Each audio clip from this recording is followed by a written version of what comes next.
Libya की जो politics हैं ये बड़ी कॉम्प्लेक्स हैं। तो इन दोनों के सपोर्टर्स डिफरेंट हैं। उसको तुर्किया सपोर्ट कर, इसको काफी सपोर्ट हासिल है सऊदी अरब की, यूएई की।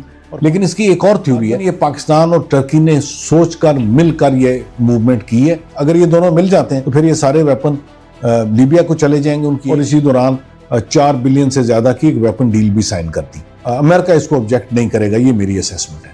क्या ये कोई इंटरनेशनल साजिश है? क्या इसमें वेपन मैन्युफैक्चरिंग कंपनीज या कंट्रीज इन्वॉल्व हैं? सर, पाकिस्तान ने लीबिया के साथ सबसे बड़ा दिफाई मुआहदा किया है, तो लीबिया के उस पार्ट को तो यूएन रिकॉग्नाइज ही नहीं करता, ना वेस्ट रिकॉग्नाइज करता है। लीबिया की जो पॉलिटिक्स हैं ये बड़ी कॉम्प्लेक्स है।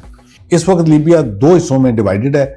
एक का जो बेस है वो त्रिपोली में है और दूसरे का बेनगाजी में है। जो त्रिपोली वाली गवर्नमेंट है उसको यूएन ने एक्सेप्ट किया हुआ है, जिसको कहते हैं गवर्नमेंट ऑफ नेशनल यूनिटी। वो जनरली एक्सेप्टेड है, लेकिन उसके पास जो इलाका है वो बहुत थोड़ा है। It controls about 35% of the Libya. जबकि दूसरा जो मेजर इलाका कंट्रोल कर रही है गवर्नमेंट वो बेनगाजी में है। वो तकरीबन 65% एरिया कंट्रोल कर रहे हैं और गालिबन ज्यादा ऑयल भी उसी गवर्नमेंट के पास है या उस फैक्शन के पास है।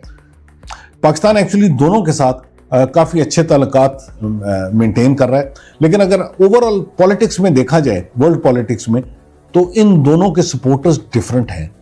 जो ट्रिपोली वाली जीएनयू की गवर्नमेंट है उसको जनरली कतर सपोर्ट करता है, उसको यूएन सपोर्ट करती है, उसको तुर्किया सपोर्ट करता है। ये जो दूसरी गवर्नमेंट है इसको काफी सपोर्ट हासिल है सऊदी अरब की, यूएई की, और पाकिस्तान आज तक दोनों साइड पे बराबर बराबर चलने की कोशिश करता रहा है, except for this last deal जो हमने एलएनए या लिबियन नेशनल आर्मी या जिसको कहते हैं गवर्नमेंट ऑफ नेशनल स्टेबिलिटी उसके साथ की है। अभी इस पे 2 थ्योरीज हैं।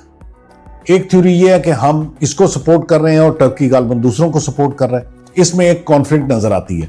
लेकिन इसकी एक और थ्योरी है कि गालिबन ये पाकिस्तान और टर्की ने सोचकर मिलकर ये मूवमेंट की है और उसमें पाकिस्तान और टर्की ये कोशिश कर रहे हैं कि ये दोनों फैक्शंस आपस में बातचीत करें, आपस में क्लोज हो जाएं। उसमें पाकिस्तान का चूंकि इन्फ्लुएंस बेनगाजी वाले पर काफ़ी था। फील्ड मार्शल आसिम मुनीर का वहाँ का टूर बना, वहाँ उन्होंने विजिट किया, वहाँ पे उन्होंने उनके लीडरशिप से बातचीत की, उनके अफसरों से खिताब किया और इसी दौरान 4 बिलियन से ज्यादा की एक वेपन डील भी साइन कर दी। इसी दौरान में आपने देखा होगा कि जो दूसरी गवर्नमेंट है, दूसरी फैक्शन है, उसकी लीडरशिप टर्की पहुंची हुई थी।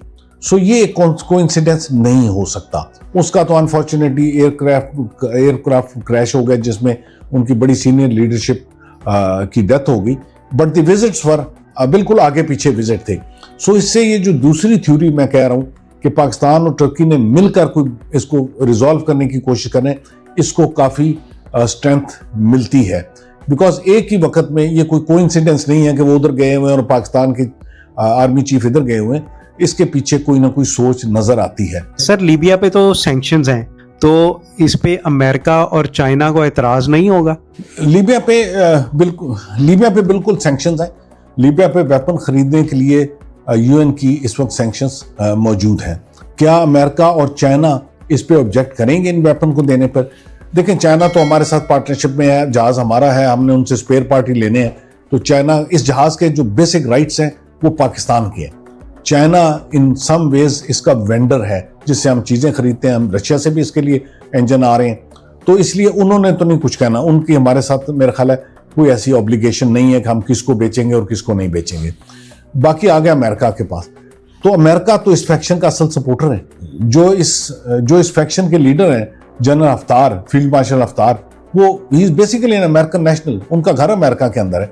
तो अमेरिका ने इनको, जनरल हफ्तार को शुरू से बहुत सपोर्ट किया है। सो पाकिस्तान अगर इस डील को आगे चलाने की कोशिश करेगा तो कोई ना कोई वे आउट निकल आएगी अमेरिकन सैंक्शन, जो यूएन सैंक्शन है, इसके साथ। लेकिन अगर वो मेरी दूसरी थ्योरी मटेरियलाइज होती है कि पाकिस्तान और टर्की मिलकर रिजॉल्व करने की कोशिश करें, फिर तो बहुत सारे रास्ते निकल आएंगे। अगर ये दोनों मिल जाते हैं तो फिर ये सारे वेपन लीबिया को चले जाएंगे। उनकी एक ही उम्मीद करते हैं कि एक स्टेज पर एक ही आर्मी होनी चाहिए तो उसमें तो कोई मुश्किल नज़र नहीं आती। बहरहाल ये एक चैलेंज रहेगा, जो यूएन सेक्शन है वो एक चैलेंज रहेगा पाकिस्तान के लिए कि उनको कैसे नेगोशिएट करना है। बट चूंकि ये डील हो गई है, कोई ना कोई रास्ता ज़रूर होगा। अमेरिका इसको ऑब्जेक्ट नहीं करेगा, ये मेरी असेसमेंट है। सर बड़ा सैड इंसिडेंट होता है कि दूसरी लीडरशिप जो है वो एक एयर क्रैश में सारी ख़त्म हो जाती है। ऐसा लगता है कि बड़ी ताकतें हैं जो असला फ़रोख्त करती हैं, उनकी इन्वॉल्वमेंट नहीं नज़र आती इसमें। जो मिलिट्री लीडरशिप लीबिया से तुर्किया गई हुई थी मीटिंग के लिए, उसका वापसी पे एयर क्रैश हो गया और तुर्की की गालबन हदूद के अंदर ही हुआ। उसमें वो सारे जो भी पैसेंजर्स थे उस जहाज़ के, सारों की डेथ हो गई। क्या ये कोई इंटरनेशनल साजिश है?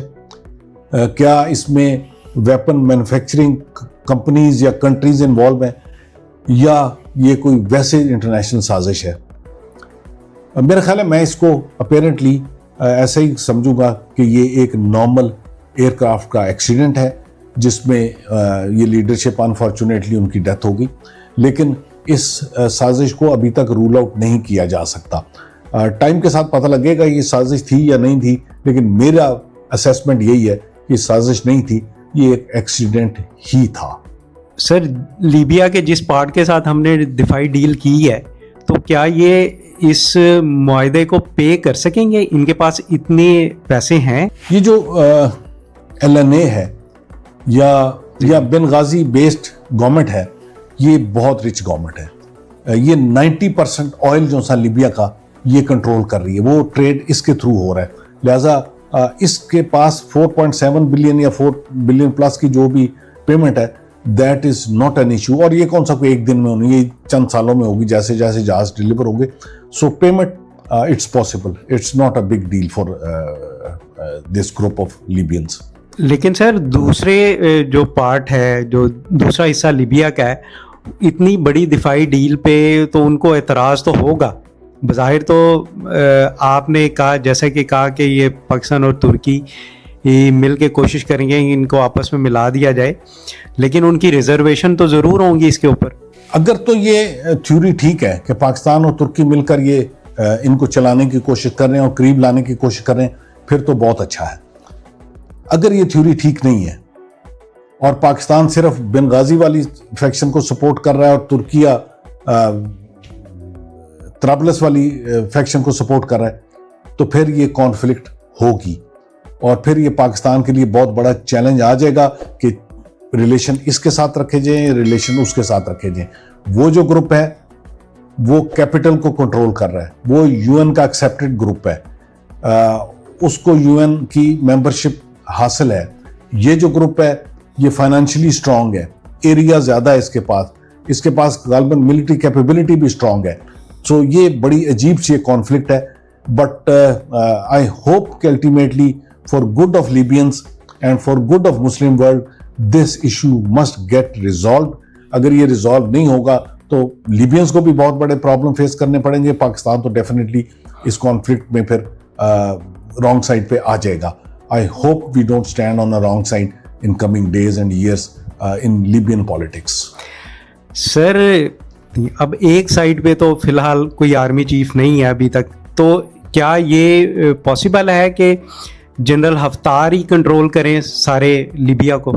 ये इस स्टेज पर ये प्रिडिक्ट करना बड़ा मुश्किल है कि after the death of the senior leadership of the other side general Haftar का क्या रोल आएगा और कितना वो मजीद कंट्रोल गेन कर सकेंगे।